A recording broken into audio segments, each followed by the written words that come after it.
Sebuah kapal pompong mengangkut 1 ton besi tua hilang kontak dan diduga tenggelam di perairan Kabupaten Meranti, Provinsi Riau. Terkait kejadian ini, Basarnas mengerahkan tim untuk mencari 2 orang korban hilang tersebut.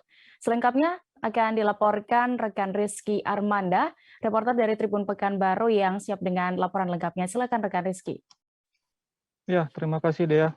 Baik, dapat saya laporkan bahwa sebuah kapal pompong pengangkut 1 ton besi tua yang berangkat dari pelabuhan Sungai Niur menuju pelabuhan Dorak di Kabupaten Meranti mengalami hilang kontak dan diduga tenggelam.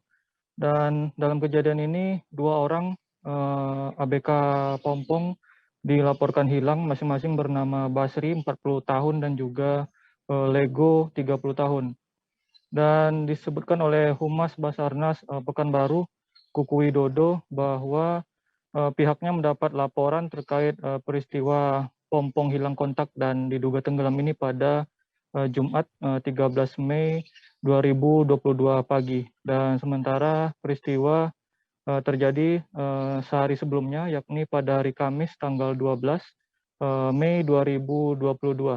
Adapun kronologis kejadian yakni kapal pompong berangkat dari pelabuhan Desa Sungai Niur dengan muatan besi tua sebanyak 1 ton sekitar pukul 6 waktu Indonesia Barat, dan kapal hendak berlayar menuju pelabuhan Dorak yang masih berada di Kabupaten Kepulauan Meranti. Dan di perjalanan seorang saksi yakni adik salah satu korban sempat bertemu dengan pompong ini dan bercerita begitu, dan setelah itu saksi kembali ke tempatnya dan mencoba menghubungi salah satu korban, dan ternyata hingga pukul 19.00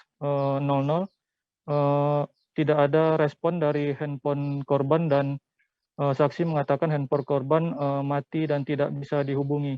Lantas saksi melaporkan kejadian ini kepada tim Polairut terdekat, dan tim Polairut kemudian berkoordinasi dengan pihak Basarnas Pekanbaru, dan pihak Basarnas mengirimkan 1 tim rescuer ke lokasi kejadian.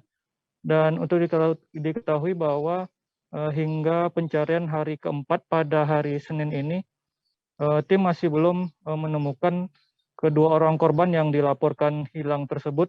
Dan pada hari ini juga tim cukup terkendala dikarenakan cuaca yang tidak mendukung, yakni hujan dan disertai. Jangan lupa subscribe, share, komen, dan like ya.